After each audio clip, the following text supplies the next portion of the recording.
Assalamualaikum warahmatullahi wabarakatuh. Sahabat jejak sufi yang kami muliakan dimanapun Anda berada. Dalam lembaran sejarah para nabi, kisah Nabi Isa alaihissalam bersinar sebagai salah satu kisah yang paling lengkap, paling halus, dan paling menyentuh hati. Al-Quran mengabadikan perjalanan beliau bukan sekadar sebagai catatan sejarah, tetapi sebagai pelajaran yang menembus jiwa, menata iman, dan menggetarkan batin. Ayat-ayat suci itu terhampar mulai dari surat Ali Imran, Al-Maidah, An-Nisa, hingga surat Maryam, sebuah surah yang begitu lembut dan penuh cahaya, mengisahkan ketabahan seorang ibu dan kemuliaan seorang nabi yang kelahirannya mengguncang langit dan bumi.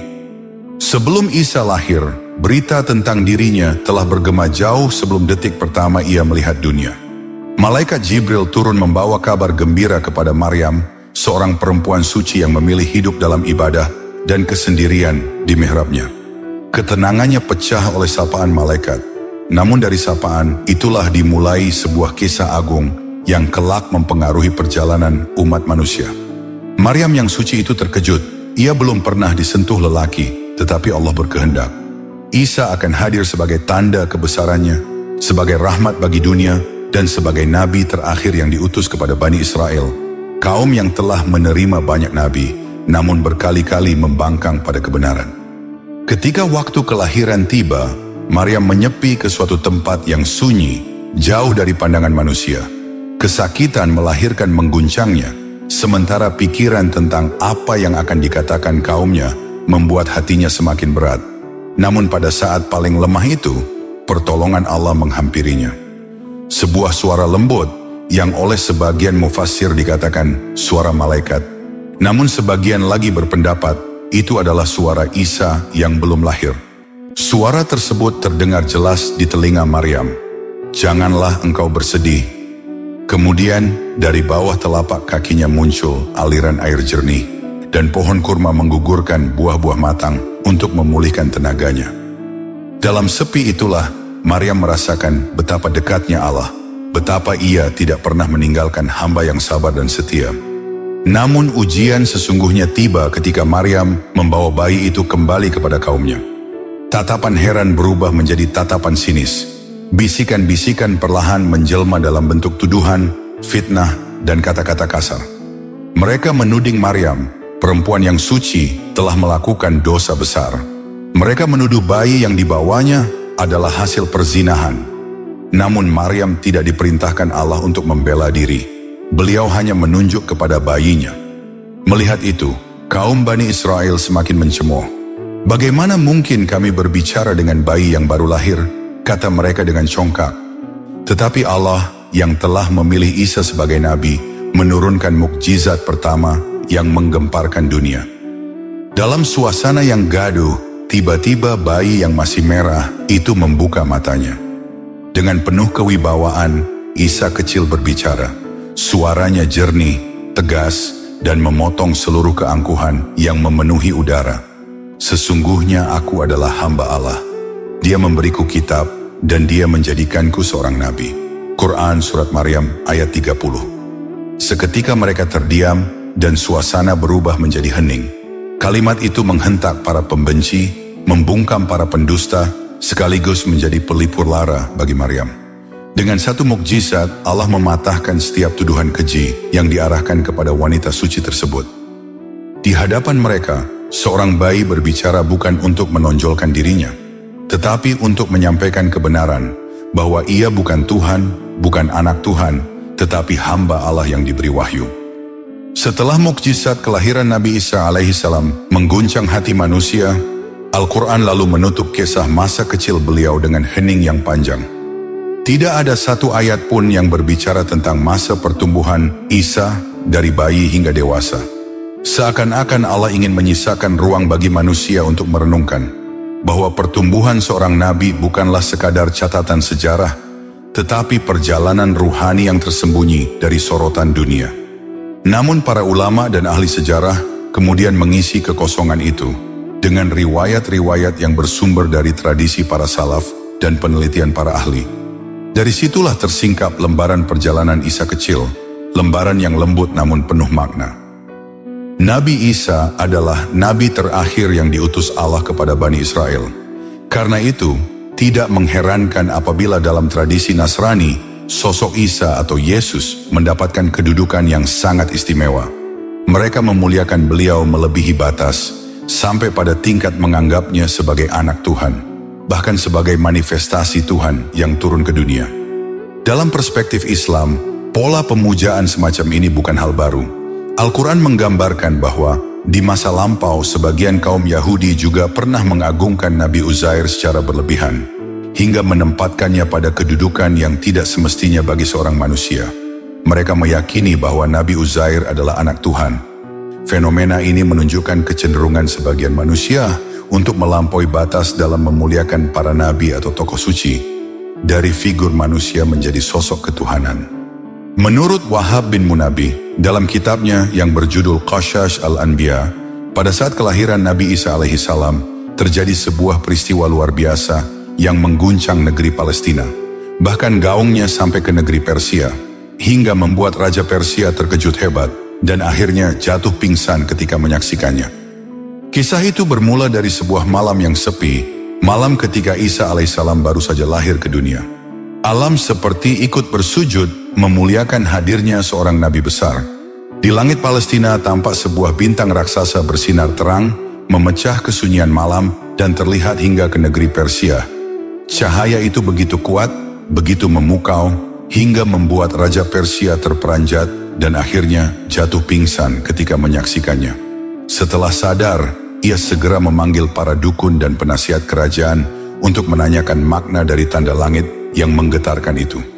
Para dukun menjawab dengan wajah penuh kekaguman. Ini adalah pertanda kelahiran sosok agung di muka bumi. Seorang anak yang kelak membawa cahaya dan perubahan besar bagi umat manusia. Mendengar penjelasan itu, Raja Persia merasa perlu menunjukkan penghormatan.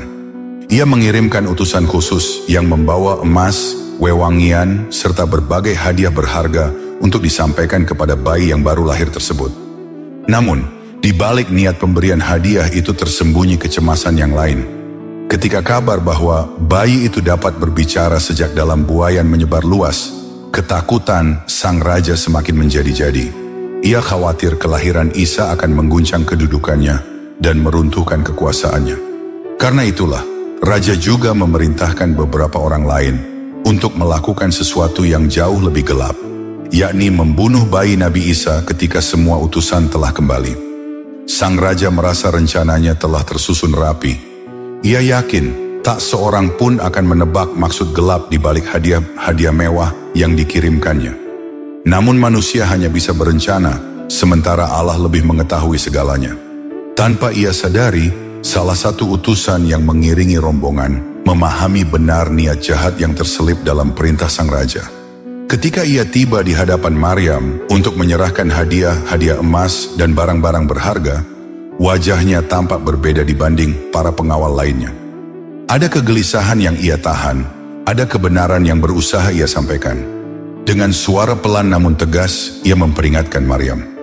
Wahai Maryam, ketahuilah, sesungguhnya para utusan Raja Syam datang bukan hanya untuk memberi hadiah, tujuan utama mereka adalah membunuh anakmu. Kabar tersebut membuat Maryam tersentak. Hatinya yang lembut seketika dipenuhi rasa khawatir. Namun ia juga tahu bahwa Allah pasti akan melindunginya. Tanpa menunda waktu, Maryam membawa bayi Nabi Isa meninggalkan daerah itu. Mereka pergi menuju negeri Mesir.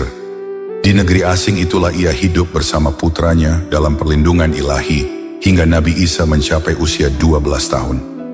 Berbagai keajaiban dan mukjizat mulai tampak sejak Nabi Isa masih kecil.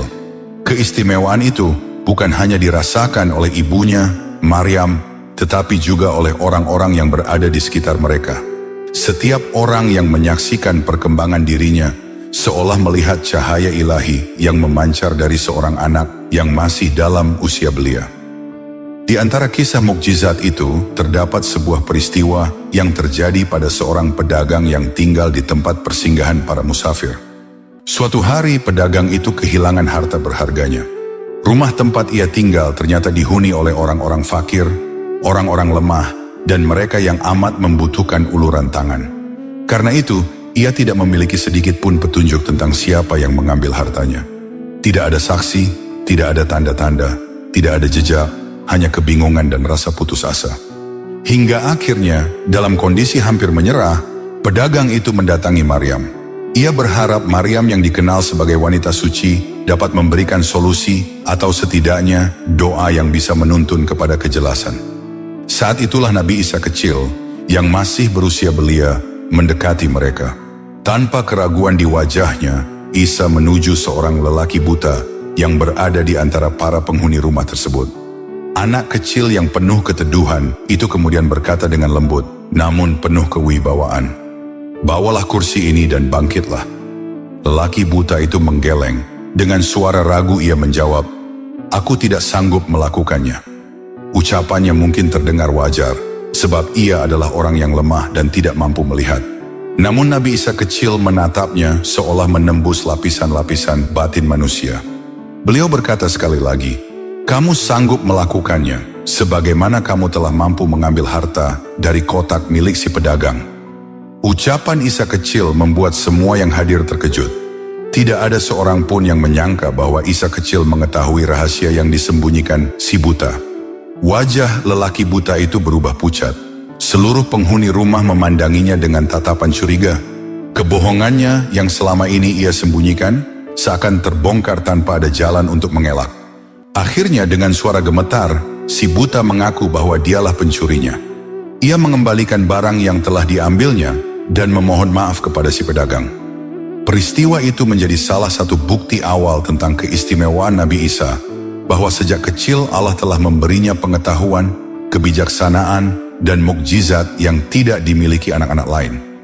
Meskipun masa kecil Nabi Isa dipenuhi keajaiban dan cahaya ilahi, hal itu tidak serta-merta membuat dirinya disukai oleh masyarakat di sekitarnya. Keajaiban yang muncul darinya justru membuat sebagian orang tua merasa takut, cemas, dan tidak mampu memahami hakikatnya. Alih-alih melihatnya sebagai tanda kebesaran Allah, mereka justru memandang Isa kecil sebagai ancaman yang tak mereka mengerti. Karena ketakutan dan prasangka itu, Nabi Isa kecil kerap dijauhi oleh teman-temannya. Anak-anak seusianya sebenarnya ingin bermain bersamanya, sebab Isa dikenal lembut, cerdas, dan tidak pernah menyakiti siapapun.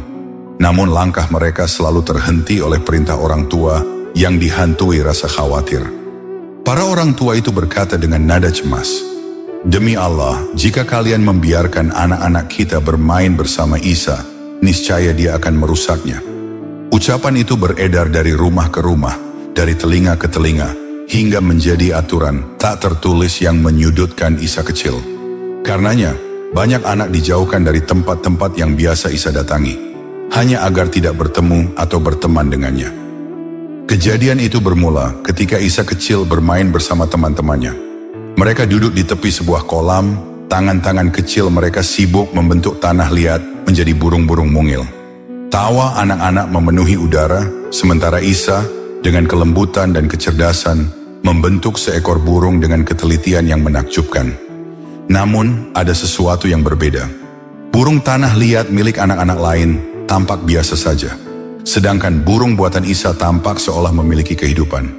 Burung itu bisa terbang meninggalkan tangan Isa, melesat ke udara seakan-akan ia memang lahir untuk hidup. Anak-anak yang melihat pemandangan itu terpukau.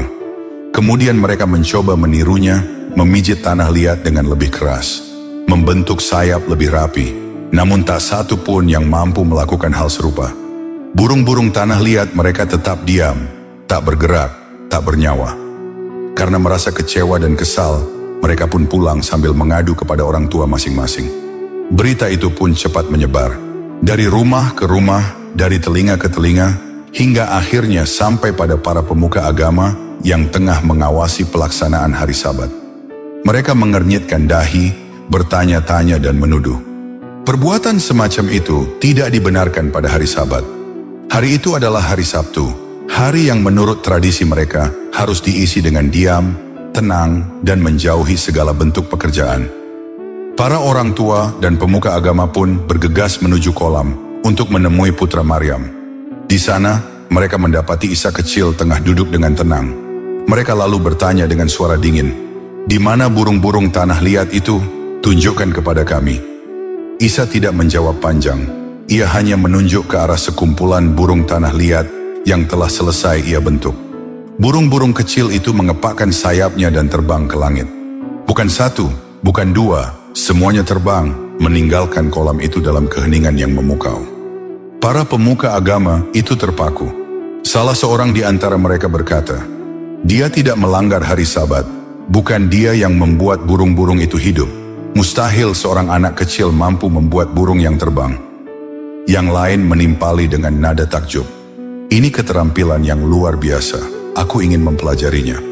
Namun seorang lain menggeleng keras, "Itu bukan keterampilan, ini tipuan." Dan demikianlah mereka berselisih di antara mereka sendiri. Sebagian ingin mengakui, sebagian menolak, sebagian mencari-cari alasan agar apa yang mereka lihat tidak mengusik kenyamanan pemahaman mereka. Pada akhirnya, mereka tetap tidak dapat menyalahkan Isa kecil.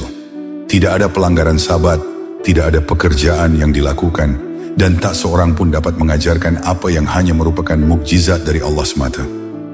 Lebih lanjut dikisahkan bahwa pada suatu hari, Isa putra Maryam sedang berada di tempat kerja Yusuf, si tukang kayu, seorang lelaki baik hati yang selama ini membantu mengurus kehidupan Maryam dan putranya. Di bengkel kayu sederhana itu, bau serbuk kayu bercampur dengan cahaya lembut yang masuk dari celah jendela. Isa kecil memperhatikan setiap gerakan Yusuf, bagaimana ia mengukur, memotong, dan merapikan potongan-potongan kayu.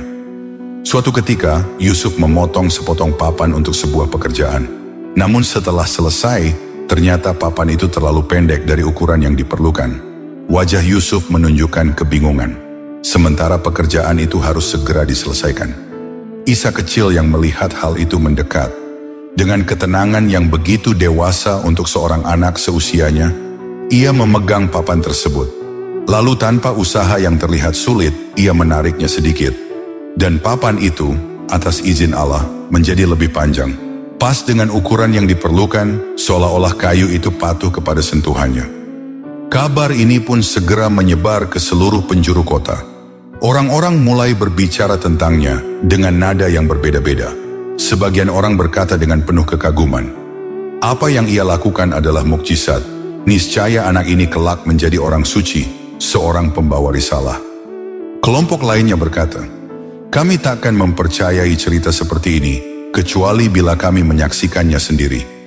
Namun kelompok ketiga justru bersikap keras dan menolak mentah-mentah. Mereka berkata, "Mukjizat semacam itu tidak mungkin benar. Jika ada cerita seperti ini, harus dihapuskan dari buku-buku. Tidak boleh dibiarkan." Tiga kelompok, tiga pendapat, tiga cara pandang yang berbeda, namun semuanya jauh dari memahami makna terdalam dari peristiwa itu. Apapun anggapan mereka, tak satu pun berhasil menyentuh hakikat sebenarnya, sebab mereka tidak mengetahui maksud di balik kejadian itu. Bahwa Allah ingin menyingkap tanda-tanda awal kenabian Isa, bahkan melalui hal yang tampak sederhana. Ia ingin menunjukkan bahwa kekuasaannya dapat hadir melalui perantara yang bahkan belum dewasa. Dan bahwa manusia dengan segala prasangkanya seringkali gagal melihat cahaya ilahi yang terhampar jelas di hadapan mereka. Nabi Isa dikenal sebagai nabi yang zuhud, lembut, dan penuh kasih. Setiap tutur katanya bagaikan angin sejuk yang menenangkan hati siapa saja yang mendengarnya. Maka tidak heran bila di zaman beliau banyak orang yang ingin menyertainya, berjalan bersama dalam perjalanan-perjalanan dakwahnya, berharap memperoleh keberkahan dari dekatnya sang utusan Allah. Namun Nabi Isa tidak memilih teman perjalanan sembarangan. Siapapun yang ingin bersamanya haruslah berhati bersih, sabar, dan tidak mudah tergesa. Bila tidak, beliau tidak ragu meninggalkannya, sebab perjalanan seorang nabi membutuhkan ketenangan dan kejernihan hati. Pernah suatu kali, dalam sebuah perjalanan panjang, Nabi Isa bersama para hawariyin melewati bangkai seekor anjing di tepi jalan. Murid-muridnya spontan menutup hidung, menoleh dengan jijik dan berkata, "Bangkai ini baunya busuk sekali." Namun berbeda dari mereka, Nabi Isa justru berdiri sejenak, menatap makhluk mati itu dengan penuh hibah. Lalu beliau berkata lembut, "Lihatlah, giginya begitu putih dan bersih." Para murid saling berpandangan. merasa heran. Mengapa Nabi Isa justru memuji sesuatu yang jelas-jelas menjijikkan di mata manusia? Mereka pun bertanya, "Wahai Ruhullah, mengapa engkau mengatakan demikian?" Nabi Isa tersenyum lembut, lalu menjawab dengan kata-kata yang tak pernah mereka lupakan sepanjang hidup. Manusia berkata sesuai dengan apa yang tersimpan dalam pikirannya. Hati yang baik akan mencari kebaikan, meski pada sesuatu yang tampak buruk. Sedangkan hati yang kotor hanya melihat keburukan, meski pada sesuatu yang terbaik sekalipun. Begitulah halus dan beningnya hati Nabi Isa. Bahkan terhadap seekor bangkai, beliau masih memilih melihat sisi baiknya. Dari pelajaran kecil itu, murid-muridnya memahami bahwa kemuliaan seorang manusia terletak pada cara ia memandang dunia. Apakah matanya mencari keburukan atau justru mencari kebaikan dalam segala sesuatu yang Allah hadirkan? Dalam sebuah perjalanan panjang di tanah yang sunyi, Nabi Isa bertemu dengan seorang lelaki yang baru dikenalnya. Lelaki itu tampak penuh semangat dan kerendahan hati. Dengan sopan ia berkata, "Wahai Nabiullah, izinkan aku mendampingi perjalananmu." Nabi Isa yang hatinya penuh kasih tidak menolak permintaan itu. "Silakan ikut bersamaku," jawab beliau. Lelaki itu membawa bekal sederhana, 3 potong roti yang menjadi perbekalan mereka dalam perjalanan. Keduanya pun berjalan menembus lembah dan padang, hingga setelah menempuh jarak yang cukup jauh, mereka berhenti untuk beristirahat di tepi sebuah sungai yang tenang. Bekal roti pun dikeluarkan. Mereka memakan masing-masing 1 potong, sehingga tersisa 1 potong terakhir. Setelah makan, Nabi Isa bangkit dan turun ke sungai untuk mengambil air minum. Kesempatan itu digunakan lelaki tersebut. Hatinya digoda oleh rasa lapar dan bisikan keburukan. Tanpa menunggu lama, ia mengambil roti yang ketiga dan memakannya diam-diam sampai tak bersisa. Ketika Nabi Isa kembali, beliau mendapati roti itu telah hilang. Dengan nada tenang, penuh kelembutan, beliau bertanya, "Di mana roti yang ketiga?" Lelaki itu menunduk, berpura-pura tidak tahu. "Aku tidak melihatnya, wahai Nabiullah," jawabnya. Nabi Isa mengetahui bahwa teman barunya itu telah berani berbohong, namun beliau tidak menegurnya. Beliau membiarkannya, sebab sebagian pelajaran hanya dapat dipahami ketika seseorang melihat akibat dari perbuatannya sendiri. Maka mereka berdua kembali melanjutkan perjalanan. Tidak lama kemudian mereka tiba di tepi sebuah hutan yang sunyi. Di sana tampak seekor rusa betina bersama 2 anaknya. Nabi Isa menunjuk salah satu anak rusa itu, dan dengan izin Allah, anak rusa itu segera berlari mendekat kepada beliau. Anak rusa itu kemudian disembelih, dimasak, dan mereka makan bersama hingga kenyang. Setelah selesai, Nabi Isa mengumpulkan tulang belulang yang tersisa. Beliau memegangnya, lalu berkata dengan kelembutan seorang nabi, "Bangunlah engkau dengan izin Allah." Sekejap kemudian, tulang-tulang itu tersusun, daging kembali menutupinya, dan anak rusa itu hidup kembali sebagaimana sebelumnya. Ia bangkit dan berlari kembali kepada induknya. Melihat kejadian luar biasa itu, teman Nabi Isa terperanjat. "Subhanallah," ucapnya kagum dan gemetar. Nabi Isa menatapnya, lalu berkata dengan suara yang penuh makna, "Demi Allah yang telah memperlihatkan kepadamu tanda kebesarannya hingga engkau takjub. Aku bertanya sekali lagi, siapa yang menyimpan roti yang ketiga?" Namun lelaki itu tetap mengeraskan hatinya. "Aku tidak tahu," jawabnya lagi. Sekali lagi Nabi Isa tidak memarahinya. Beliau masih membiarkannya seakan memberi kesempatan terakhir bagi lelaki itu untuk memilih antara kejujuran atau kebinasaannya sendiri. Mereka pun kembali melanjutkan perjalanan. Perjalanan panjang itu akhirnya membawa mereka ke sebuah daerah sunyi, jauh dari hiruk-pikuk manusia. Di tempat itulah mereka duduk beristirahat, sementara angin berhembus pelan dan debu gurun menari di udara. Pada saat itu pula, Nabi Isa kembali menampakkan salah satu mukjizatnya. Beliau menggenggam segenggam tanah, lalu mengangkatnya sambil berkata, "Dengan kehendak Allah, jadilah engkau emas." Sekejap kemudian tanah itu berkilau, menjadi emas murni yang memancarkan cahaya di bawah sinar matahari. Temannya tertegun, matanya membesar, hatinya berdebar oleh rasa takjub bercampur keinginan yang sulit ia sembunyikan. Nabi Isa membagi emas itu menjadi 3 bagian. "Sebagian ini untukku," kata beliau. "Sebagian ini untukmu." Dan bagian ketiga adalah untuk orang yang mengambil roti yang ketiga. Tak mampu menahan diri lebih lama, lelaki itu akhirnya mengaku, "Wahai Nabiullah, akulah orangnya yang mengambil roti itu."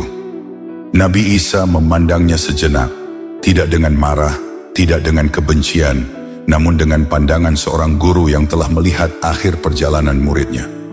Tanpa ragu, beliau menyerahkan seluruh emas itu kepadanya. "Ambillah semuanya," kata Nabi Isa. Setelah berkata demikian, Nabi Isa bangkit dan pergi meninggalkannya, melanjutkan perjalanan beliau tanpa menoleh lagi. Beliau tidak ingin ditemani oleh orang yang berkhianat, tamak kepada dunia, dan tidak jujur. Sementara lelaki itu tetap duduk di tempat itu, memandangi tumpukan emas yang kini menjadi pusat seluruh keinginannya, namun juga awal dari malapetakannya. Tidak lama setelah Nabi Isa meninggalkannya, datanglah dua orang pencuri yang melihat lelaki itu duduk sendirian dengan tumpukan emas berkilauan di hadapannya. Mata mereka menyala oleh keserakahan. Tanpa basa-basi mereka menghunus niat jahat. "Serahkan emas itu, atau kami bunuh kau." Lelaki itu yang kini hatinya penuh ketakutan, kehilangan harta yang baru didapat, berusaha menenangkan mereka. "Mengapa harus membunuhku? Mari kita bagi emas ini bertiga, kita semua akan mendapatkan bagian." Kedua pencuri itu saling pandang, lalu mengangguk. Kesepakatan sementara pun tercapai. Karena lapar, mereka bertiga memutuskan untuk menyuruh salah satu pencuri pergi ke kampung terdekat untuk membeli makanan. Ketika pencuri pertama pergi, tinggallah lelaki tersebut bersama pencuri kedua. Dan di antara keduanya, serigala keserakahan mulai berbisik. "Kita bunuh saja dia ketika kembali," ujar si pencuri. "Kalau dia mati, emas ini hanya untuk kita berdua." Lelaki itu mengangguk cepat, tanpa ragu, tanpa pikir panjang. Hatinya telah dikendalikan oleh cinta dunia yang membutakan. Namun mereka tidak tahu bahwa pencuri pertama yang pergi untuk membeli makanan juga tengah merencanakan kejahatan sendiri. Di tengah perjalanannya ia berkata dalam hati, "Mengapa harus kubagi emas itu? Lebih baik mereka berdua mati, dan semua emas itu akan menjadi milikku." Maka ia pun mencampurkan racun ke dalam makanan yang akan ia bawa pulang. Ketika ia kembali dengan membawa makanan, kedua rekannya langsung menyergap dan membunuhnya. Setelah memastikan ia benar-benar mati, kemudian mereka duduk makan makanan yang telah ia beli, makanan yang sudah diracuni. Tidak lama berselang, tubuh keduanya melemah, wajah mereka pucat, dan dalam hitungan menit, keduanya tergeletak tak bernyawa di samping mayat rekannya. 3 nyawa melayang, dan di tengah-tengah mereka tergeletak tumpukan emas yang tidak berguna bagi siapapun. Beberapa hari kemudian, Nabi Isa kembali melewati tempat itu bersama para sahabatnya. Ketika mendekat, beliau terhenti. Di hadapan mereka tergeletak 3 jasad yang telah membujur kaku. Sementara di sampingnya tampak tumpukan emas yang dahulu beliau serahkan kepada lelaki itu. Emas yang menjadi awal dari kehancuran mereka semua. Nabi Isa memandang pemandangan itu dengan dalam, lalu berkata kepada para sahabatnya, "Inilah akibat bagi mereka yang hatinya dikuasai kerakusan terhadap dunia. Harta yang tidak disertai iman dan kejujuran tidak akan membawa keberkahan, tetapi justru mencelakakan pemiliknya. Maka berhati-hatilah kalian dari sifat tamak, sebab ia mampu membinasakan manusia lebih cepat daripada racun manapun." Para sahabat terdiam merenungi kalimat penuh hikmah itu, sementara angin gurun membawa pergi debu dan kisah tragis tentang 3 orang yang mati demi emas yang tidak pernah sempat mereka nikmati. Pada suatu hari yang tenang di bawah langit negeri Palestina, angin lembut berhembus di antara bebukitan. Langit bersih berkilau, seakan bersaksi atas keagungan mukjizat yang akan terjadi. Di bawah naungan pohon zaitun, berdirilah Nabi Isa alaihissalam bersama sekelompok murid setianya, para Hawariyun, penolong agama Allah yang berhati suci dan teguh dalam iman. Hari itu mereka telah menyaksikan berbagai mukjizat. Orang buta melihat kembali, yang lumpuh berjalan tegap, dan dengan izin Allah, orang mati pun hidup kembali. Namun hati manusia selalu ingin menyaksikan tanda-tanda yang lebih besar. Maka salah seorang dari para Hawariyun berkata dengan penuh kerendahan, "Wahai Ruhullah, wahai Isa putra Maryam, dapatkah engkau membangkitkan seseorang yang menjadi saksi peristiwa banjir besar di zaman Nabi Nuh, agar kami mendengar kisahnya langsung dari lisannya?" Nabi Isa tersenyum lembut. Pancaran cahaya kenabian menyelimuti wajah beliau. "Baiklah," sabdanya tenang. "Dengan izin Allah, Tuhan yang menghidupkan dan mematikan, kalian akan menyaksikan tanda kebesarannya." Kemudian mereka berjalan menuju sebuah lembah sunyi yang dipenuhi debu masa silam. Di sanalah Nabi Isa berhenti di hadapan sebuah gundukan tanah tua yang tampak tenang. Beliau lalu membungkuk, mengambil segenggam tanah di telapak tangannya, dan bertanya, "Tahukah kalian tanah apakah ini?" Para Hawariyun menjawab serempak, "Allah dan Rasulnya lebih mengetahui." Nabi Isa lalu berkata, "Ini adalah mata kaki Ham bin Nuh, putra Nabi Nuh alaihi salam." Beliau kemudian menancapkan tongkatnya ke tanah itu, mengangkat pandangan ke langit, dan berdoa dengan suara yang lembut namun penuh kekuasaan. "Bangkitlah, wahai Ham, dengan seizin Allah yang menguasai kehidupan dan kematian." Tiba-tiba bumi bergetar halus, angin berhenti berhembus, suasana menjadi hening seolah seluruh alam menahan nafas. Dari tanah yang diam itu muncul seorang lelaki. Wajahnya berdebu, rambutnya memutih seperti salju. Matanya menatap sekeliling dengan takjub dan sekaligus takut. Nabi Isa menatapnya penuh kasih dan bertanya, "Wahai Ham bin Nuh, apakah ketika engkau wafat, rambutmu sudah seputih ini?" Lelaki itu menjawab lirih, "Tidak, wahai Nabiullah, aku meninggal saat masih muda. Namun ketika engkau memanggilku dari dalam bumi, aku mengira hari kiamat telah datang. Rasa takut yang luar biasa itu membuat rambutku seketika berubah menjadi putih." Para Hawariyun tertegun. Mereka menyadari bahwa yang berdiri di hadapan mereka adalah saksi hidup dari peristiwa paling agung dalam sejarah manusia. Nabi Isa lalu bertanya, "Ceritakanlah kepada kami tentang kapal ayahmu, Nuh, sang penyelamat umat manusia." Ham menjawab, "Kapal itu panjangnya 1.200 hasta dan lebarnya 600 hasta. 3 tingkat dibuatnya dengan penuh hikmah. Tingkat pertama untuk binatang buas dan hewan ternak, tingkat kedua untuk manusia, dan tingkat ketiga untuk burung-burung yang berkicau memuji Allah." Ia melanjutkan, "Ketika kotoran hewan menumpuk dan menimbulkan bau, Allah memerintahkan ayahku memegang ekor gajah. Dari situlah lahir 2 babi, jantan dan betina, yang segera memakan kotoran hingga kapal menjadi bersih. Namun setelah itu, tikus-tikus mulai menggerogoti kayu kapal. Maka Allah mewahyukan kepada ayahku untuk memukul kepala seekor macan. Dari lubang hidungnya keluarlah 2 kucing, jantan dan betina, yang kemudian memburu tikus-tikus itu agar kapal tetap aman." Para Hawariyun mendengarkan dengan mata berbinar, kagum akan kebijaksanaan Allah di balik segala ciptaannya. Kemudian salah seorang dari mereka bertanya, "Bagaimana Nabi Nuh mengetahui bahwa air bah telah surut?" Ham bin Nuh menjawab, "Awalnya ayahku mengutus seekor gagak untuk memeriksa bumi. Namun gagak itu hinggap di atas bangkai dan tidak kembali. Maka Nuh mengutuknya sehingga keturunannya sulit mengenali rumah mereka sendiri. Kemudian ayahku mengutus burung merpati. Ia kembali membawa daun zaitun di paruhnya dan buah tin di cakarnya. Dari situlah ayahku mengetahui bahwa air telah surut." Beliau lalu mengusap leher merpati itu dan berdoa agar keturunannya selalu hidup dalam kedamaian. Sejak saat itu merpati dikenal sebagai burung yang paling jinak dan selalu tahu jalan pulang. Para Hawariyun begitu terharu. Mereka ingin sekali menahan Ham bin Nuh agar bermalam bersama mereka, supaya bisa mendengar lebih banyak kisah dari masa yang begitu jauh. Namun Nabi Isa berkata lembut, "Bagaimana mungkin kalian membawa seseorang yang telah dihentikan rezekinya oleh Allah?"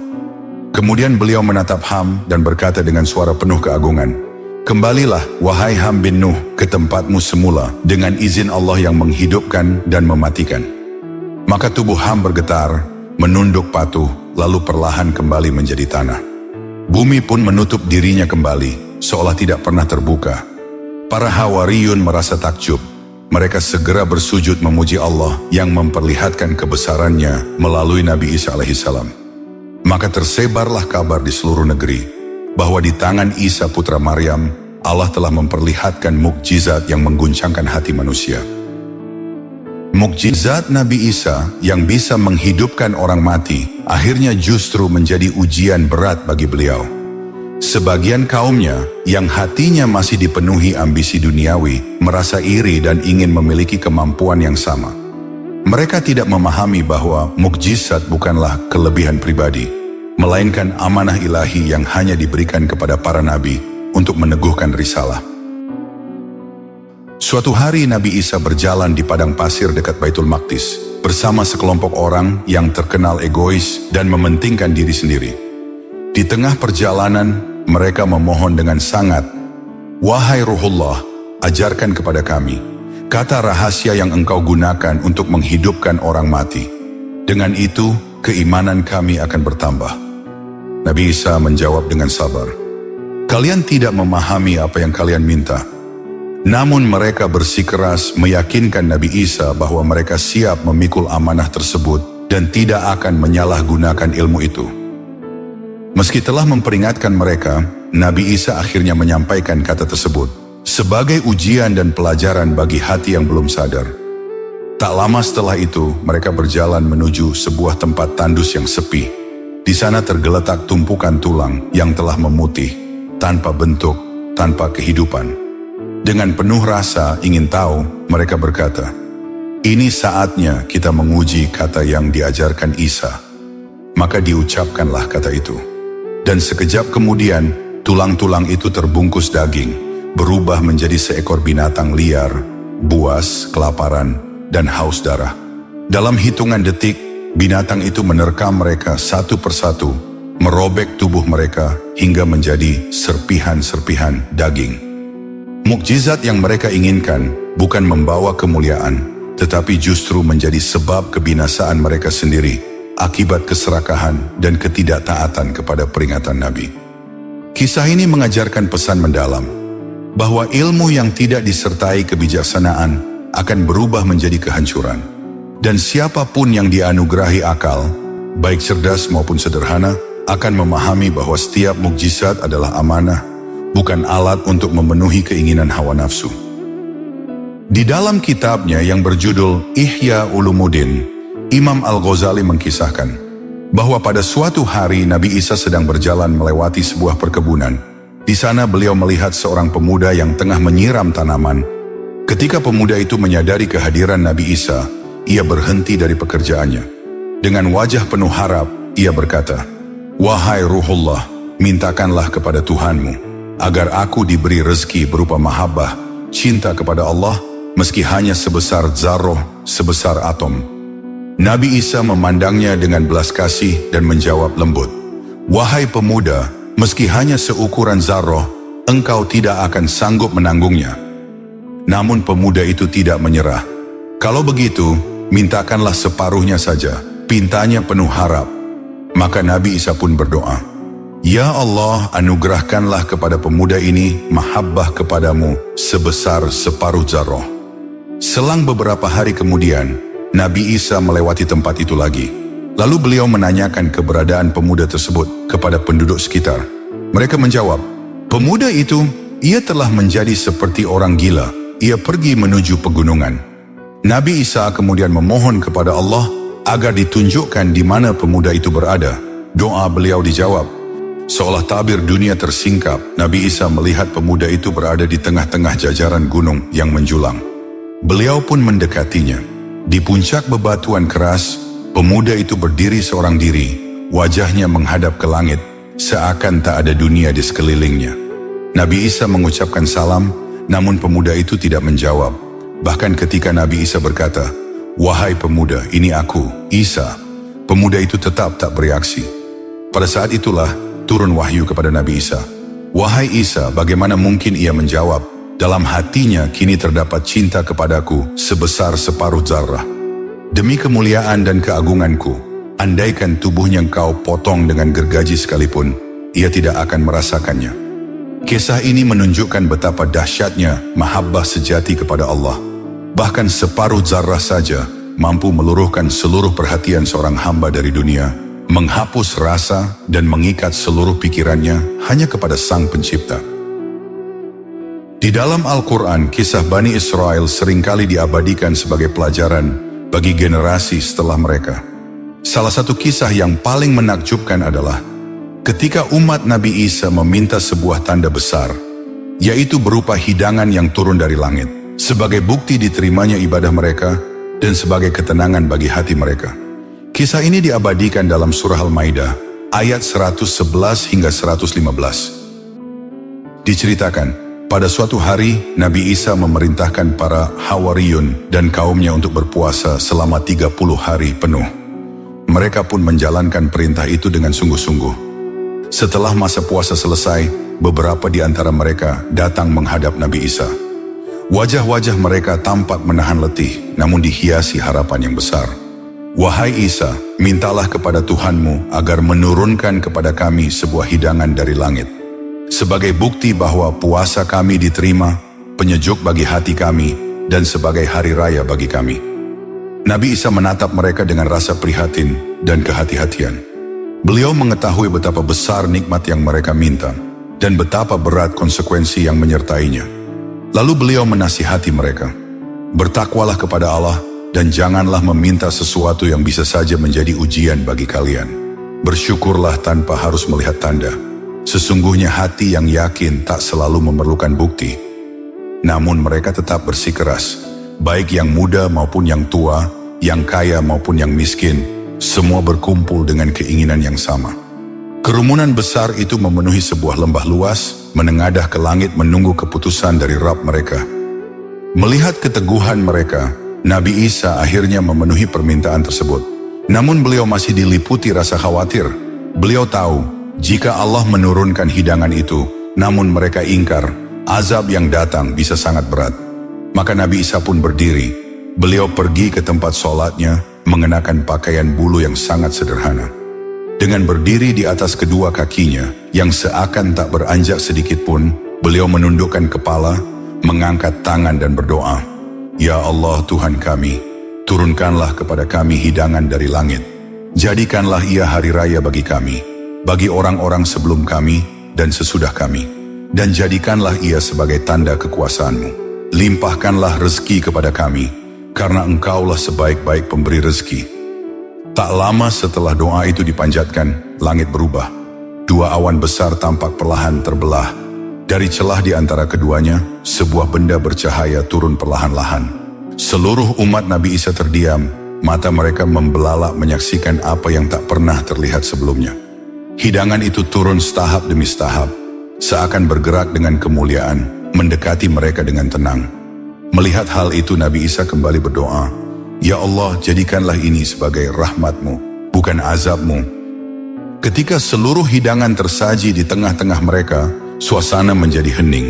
Semua orang menatap hidangan itu dengan mata yang tidak berkedip, antara kagum, tak percaya, dan takut.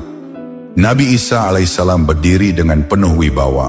Beliau memandang hidangan itu sejenak, seakan memahami betapa besar tanda kebesaran Allah. Lalu beliau berkata dengan suara lembut namun jelas, kalimat yang kelak terus diingat oleh umatnya. Dengan menyebut nama Allah, sebaik-baik pemberi rezeki. Aroma lezat yang tidak pernah mereka rasakan memenuhi udara.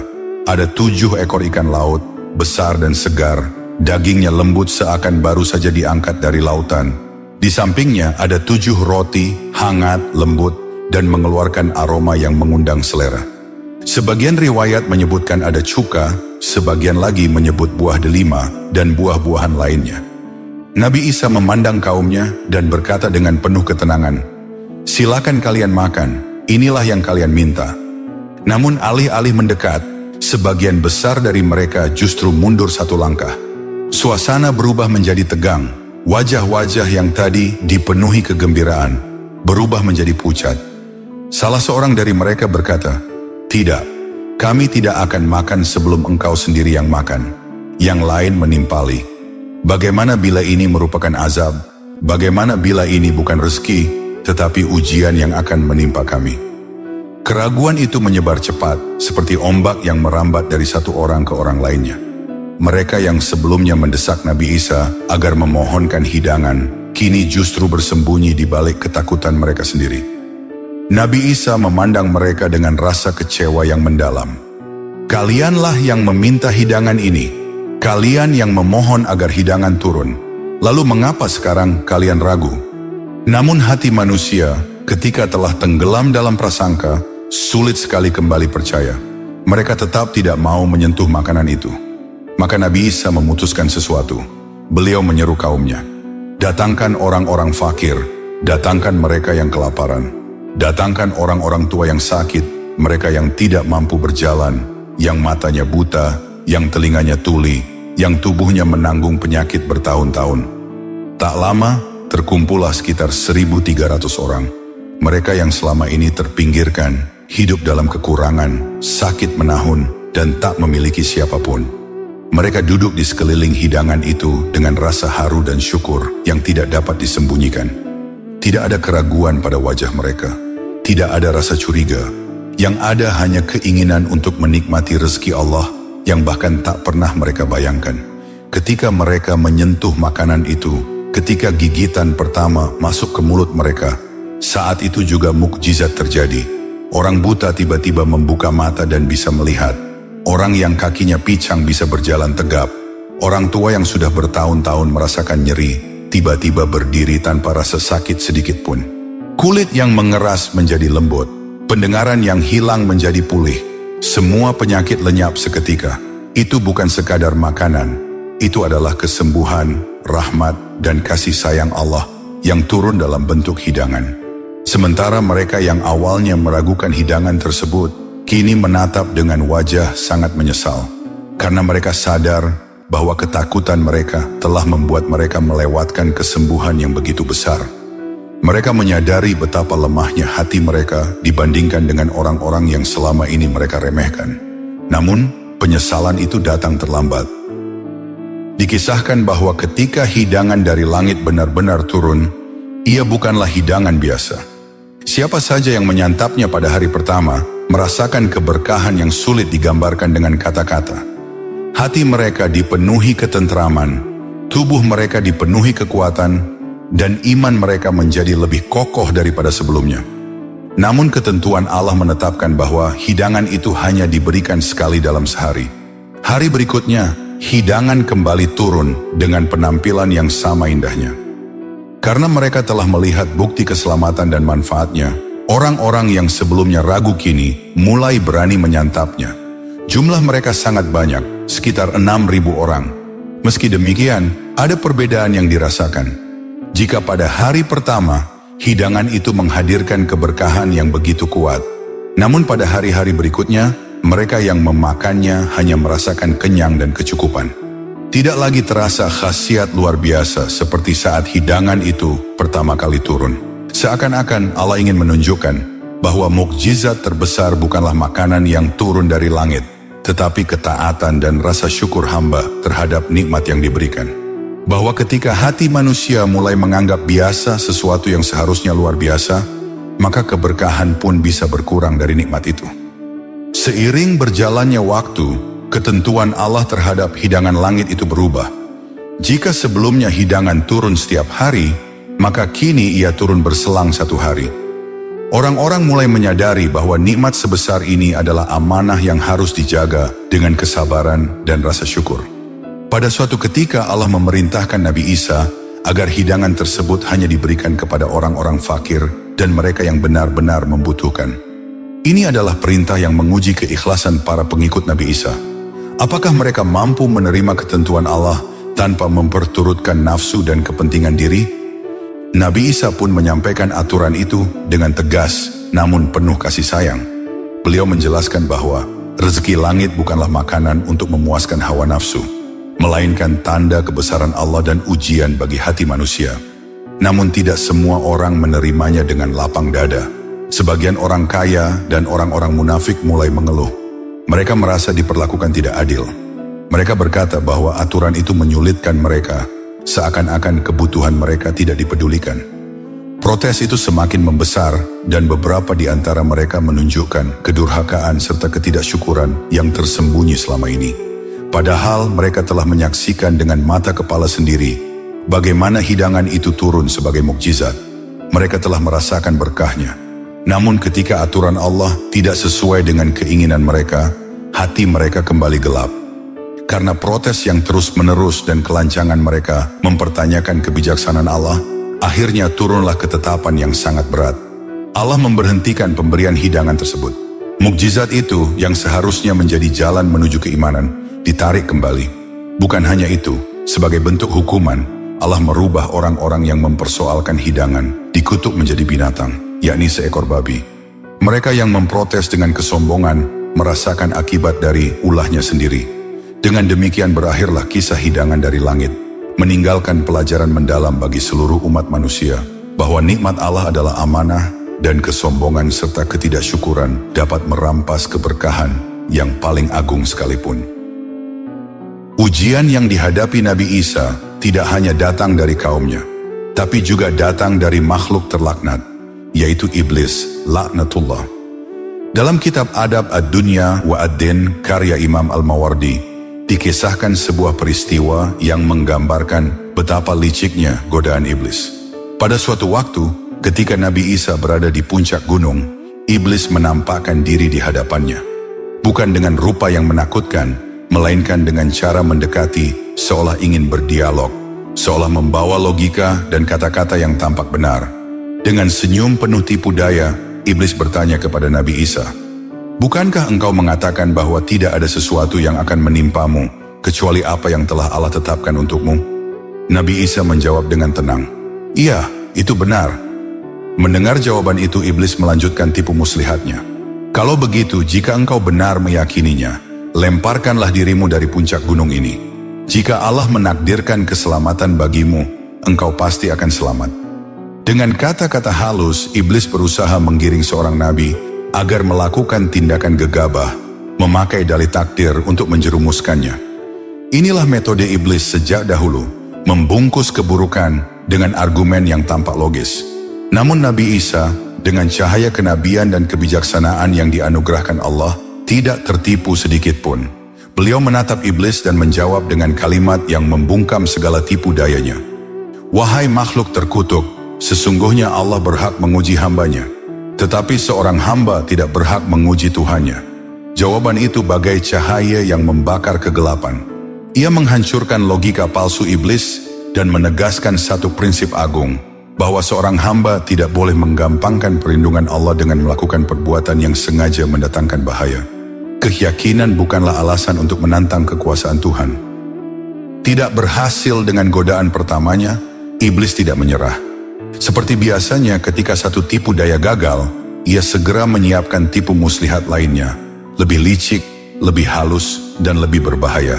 Iblis tahu bahwa Nabi Isa dikaruniai begitu banyak mukjizat yang berada jauh di luar jangkauan manusia biasa. Dengan izin Allah, beliau dapat menghidupkan orang yang telah mati, menyembuhkan mata yang buta sejak lahir, menghilangkan berbagai penyakit yang tidak ada obatnya, bahkan mampu meniupkan ruh kepada makhluk dari tanah liat dan menjadikannya hidup. Semua itu adalah tanda-tanda kebesaran Allah dan bukti kerasulan beliau. Namun justru disitulah iblis mencoba mencari celah. Ia kembali mendatangi Nabi Isa. Kali ini bukan dengan tantangan, melainkan dengan sanjungan yang menipu. Iblis berkata dengan suara yang lembut, seolah-olah ia mengagumi Nabi Isa. "Wahai Isa bin Maryam, dari sifat ketuhanan itulah engkau sampai mampu berbicara ketika engkau masih bayi. Padahal tidak ada seorang pun sebelum engkau yang mampu melakukannya." Namun Nabi Isa tidak terperdaya. Dengan ketenangan seorang nabi, beliau menjawab, "Yang memiliki sifat ketuhanan itu bukan aku. Ia adalah zat yang membuatku mampu berbicara ketika aku masih bayi. Dia pula yang mematikan aku, kemudian menghidupkan aku kembali. Semua itu adalah kekuasaan Allah, bukan kekuasaanku." Mendengar itu, iblis mencoba mengubah strategi. Ia membungkus godaan dengan kalimat yang lebih halus, lebih membelai ego, lebih berbahaya. "Bukan begitu maksudku, wahai Isa, akan tetapi engkaulah orang yang telah mencapai derajat ketuhanan, sehingga engkau mampu menghidupkan orang yang telah meninggal dunia." Nabi Isa tetap teguh bagaikan gunung yang tak tergoyahkan. Beliau mengangkat wajahnya, lalu berkata dengan penuh ketegasan, "Tidak, sifat ketuhanan itu hanya milik Allah semata. Dialah yang menghidupkan dan mematikan. Orang yang aku hidupkan, itu pun hidup karena Allah. Aku hanyalah perantara, hamba, utusan, bukan Tuhan. Iblis terus berusaha dengan tipu daya yang lebih gila. Ia berkata, "Demi Allah, Engkau adalah Tuhan di langit dan Tuhan di bumi." Kata-kata itu keluar bagaikan kilat yang hendak menyambar. Namun sebelum kedurhakaannya semakin menjadi, turunlah malaikat Jibril dengan kecepatan cahaya yang menggetarkan. Dengan satu kibasan sayapnya, Jibril memukul iblis hingga terlempar jauh, naik menghantam panasnya matahari. Dengan kibasan sayap kedua, iblis terempas lagi, melayang lalu jatuh ke sumber air panas yang menyala-nyala. Dan dengan pukulan ketiga, iblis dilempar hingga tenggelam ke lautan yang ketujuh, tempat yang amat dalam dan penuh kegelapan. Hari berikutnya, ketika Nabi Isa sedang melaksanakan salat di Baitul Maqdis, datanglah iblis kembali. Dengan keculasan yang sama, ia menyusup mendekat, berbisik lirih penuh racun. "Wahai Isa, engkau tidak pantas menjadi seorang hamba, engkau seharusnya menjadi Tuhan." Kata-kata itu menggema di sela kesunyian ibadah. Namun Nabi Isa tetap fokus, berusaha menghindari gangguan iblis tersebut. Beliau bergerak menjauh, memperbanyak doa dan zikir, tetapi iblis terus mengikuti, seolah bayangan gelap yang tidak mau pergi. Iblis mengulang bisikannya lagi, lebih dekat, lebih licik, seolah ingin merobek keyakinan seorang nabi. "Tidak pantas engkau menjadi hamba, engkau bukan seperti manusia biasa, engkau seharusnya memiliki kedudukan yang lebih tinggi." Godaan itu semakin bertubi-tubi, membuat Nabi Isa memohon perlindungan kepada Allah. Dengan hati penuh tawadu, beliau berdoa, dan seketika itu juga langit menjawab doanya. Maka turunlah malaikat Jibril bersama malaikat Mikail. Kedua malaikat itu mengepung iblis, mengurungnya seperti hewan yang hendak dijinakan. Dengan satu kibasan sayapnya, Jibril memukul iblis dan melemparkannya ke lembah yang dalam, sehingga iblis terjerumus ke jurang kehinaan. Tetapi iblis tidak pernah mengenal kata menyerah. Ia selalu kembali, karena tugasnya adalah menyesatkan manusia, bahkan nabi sekalipun. Meski ia tahu ia pasti akan kalah, maka ia pun kembali mendatangi Nabi Isa. Kali ini dengan keyakinan bahwa Jibril dan Mikail tidak akan turun lagi untuk hal yang sama. Dengan godaan yang diulang-ulang, ia berkata, "Wahai Isa, engkau tidak pantas menjadi hamba." Ia mencoba merayu dengan logika yang menyesatkan. "Aku tahu apa akibatnya jika engkau marah. Aku hanya mengajakmu kepada sesuatu yang memang seharusnya menjadi hakmu. Perintahkanlah para setan agar tunduk kepadamu. Jika manusia mengetahui bahwa setan tunduk kepadamu, niscaya mereka pun akan taat dan menyembahmu." Iblis mencoba membungkus kesyirikannya dengan alasan strategis, seolah-olah ia menawarkan kekuasaan bagi Nabi Isa. Lalu ia menambahkan kalimat yang semakin menampakkan kedurhakaannya. "Aku tidak mengatakan engkau Tuhan tunggal. Bukan begitu. Allah tetap Tuhan di langit, tetapi engkau adalah Tuhan di bumi." Kata-kata itu membuat udara seolah bergetar. Nabi Isa yang mendengar perkataan tersebut berteriak sekeras-kerasnya. Teriakan itu mengguncang seisi langit, hingga malaikat Israfil, pemegang sangkakala, turun dari langit. Melihat itu, malaikat Jibril dan Mikail segera menangkap iblis. Lalu malaikat Israfil menghantam iblis dengan sayapnya yang dahsyat, melemparkannya jauh hingga menghantam panasnya matahari. Nabi Isa pun pergi meninggalkan tempat itu. Namun bahkan ketika ia berjalan pergi, iblis masih saja berusaha melontarkan godaan terakhirnya, meski suaranya sudah lemah oleh rasa sakit. "Wahai Isa, hari ini aku mendapat kesulitan yang paling berat darimu." Melihat perbuatan iblis yang semakin nekat, malaikat Israfil kembali menghantam iblis dan melemparkannya ke dalam sebuah mata air yang sangat panas, air yang mendidih, memancar, dan menggelegak seperti cairan api. Di dalam mata air panas itu, terdapat 7 malaikat penjaga. Mereka bukan malaikat biasa, melainkan malaikat-malaikat yang ditugaskan khusus untuk menghukum makhluk yang melampaui batas. Ketika iblis jatuh ke dalamnya, 7 malaikat itu langsung menenggelamkannya ke dalam lumpur hitam yang dalam dan pekat, lumpur yang menjadi simbol kehinaan, kegelapan, dan kesesatan. Setiap kali iblis berusaha naik, mencoba melompat keluar, atau meraih permukaan air, para malaikat itu kembali menekannya hingga tenggelam. Mereka menindihnya dengan kekuatan yang tidak mampu dilawan oleh iblis. Panasnya air dan hitamnya lumpur membuat iblis merasakan siksaan yang jauh lebih berat daripada sebelumnya. Akhirnya, Setelah merasakan siksa yang tak pernah ia bayangkan, iblis pun menjadi jera. Ia benar-benar takut, tidak hanya kepada para malaikat, tetapi juga kepada kedudukan Nabi Isa sebagai hamba Allah yang teguh dan tidak bisa digoyahkan oleh tipu dayanya. Sejak saat itu, iblis tidak pernah kembali menemui Nabi Isa alaihissalam. Bukan karena ia insaf, melainkan karena ia mengetahui bahwa setiap upaya untuk menggoda Nabi Isa hanya akan berakhir dengan kehinaan dan siksaan yang berulang.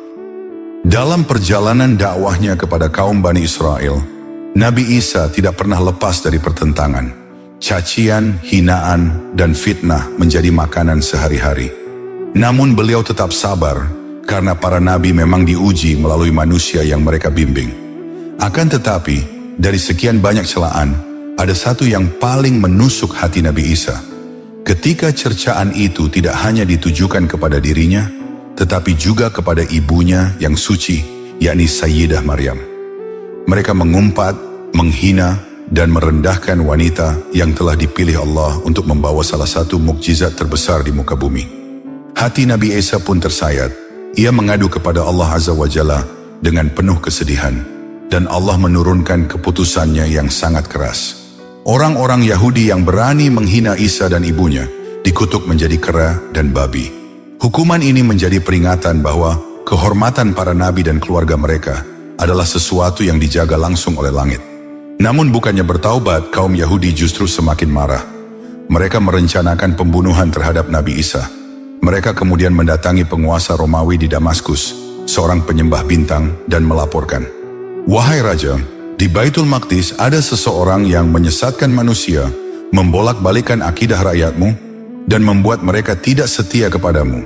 Raja yang mendengar laporan itu murka. Ia lalu mengirim perintah kepada gubernurnya di Baitul Maqdis, "Tangkap Isa, salib dia, dan tancapkan duri-duri di kepalanya." Ketika surat ini tiba, para prajurit Romawi pun bergerak bersama kaum Yahudi. Mereka menyebarkan pengumuman, siapapun yang tahu di mana Isa berada akan diberi hadiah emas yang banyak. Dan disinilah muncul pengkhianatan. Salah seorang dari murid Nabi Isa, Yudas Iskariot, tidak mampu menahan godaan dunia. Kilau emas membuat hatinya gelap. Dia pun membocorkan tempat persembunyian Nabi Isa dan para Hawariyun. Saat itu hari Jumat, setelah Asyar. Dengan tergesa dan penuh amarah, prajurit Romawi dan orang-orang Yahudi mendatangi rumah persembunyian tersebut. Tetapi saat mereka menerobos masuk, mereka tidak menemukan Nabi Isa. Yang ada hanyalah 12 murid setia. Dan di saat itulah takdir Allah bekerja. Allah menurunkan keputusannya. Wajah Yudas tiba-tiba berubah dan menjadi sangat mirip dengan Nabi Isa. Orang-orang Yahudi yang sudah gelap mata itu langsung menangkapnya.